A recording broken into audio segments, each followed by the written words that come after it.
দুষ্টু জিনেরা যে কত ভয়ানক হতে পারে তা এই গল্পটি না পড়লে হয়তো বা জানতামই না। আসসালামু আলাইকুম এভরিওয়ান। আজকে যে ঘটনা শেয়ার করতে যাচ্ছি সেই ঘটনাটি পাঠিয়েছে একটি আপু। তো যাই হোক, গল্প শুরু করি। আমার দাদু জিন ধরতে পারতো। সে অনেক জিন ধরে বোতলে ভরে রেখেছিল। কিন্তু দাদু মারা যাওয়ার পরই আমার আব্বু এবং চাচারা মিলে জিনগুলোকে ছেড়ে দেয়। আর সেই থেকে আমাদের বাসায় সমস্যা শুরু হতে থাকে।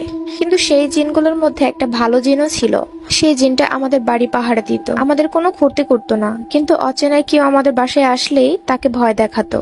দাদু মারা যাবার পরই ওই খারাপ জিনগুলো প্রায় এসে সবাইকে ভয় দেখাতো।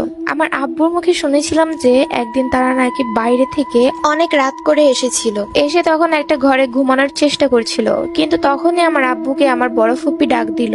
আব্বু বের হওয়ার আগে খেয়াল করেছিল যে আমার বড় ফুপ্পির চোখ রক্তের মতো লাল হয়ে আছে, আর ফুপি জানালার গ্রিলের ভিতর দিয়ে মাথা ঢুকিয়ে দিয়েছে। আব্বু সেই দৃশ্যটা দেখে একটা চিল্লানি দিয়ে অজ্ঞান হয়ে পড়ে গিয়েছিল। তারপর আব্বুকে অনেক ঝাড়ফুঁক করে ভালো করা হয়েছে। তারপর অনেকদিন কিছু হয়নি, কিন্তু একদিন আমার পরিবারের সবাই একসাথে হলাম। তাই আমরা ছোটরা ঠিক করলাম যে আমরা সবাই মিলে রাত জাগবো। তাই আমরা রাত জেগে সবাই মিলে গল্প করছি। অনেকক্ষণ পরে সবাই মিলে ঠিক করলাম যে বাইরে গিয়ে চিপস কিনে আনবো। তাই সবাই বের হলাম। আমি সবার পিছনে ছিলাম। আমি আবার এসব জিন ভূতের ভয় পাই না। আমি যখন হাঁটছিলাম আমার মনে হচ্ছিল যে আমার পিছনে কেউ আছে। তাই ঘুরে দেখলাম, কই কাউকে দেখতে পেলাম না। আবারও সামনে ঘুরে হাঁটা শুরু করলাম।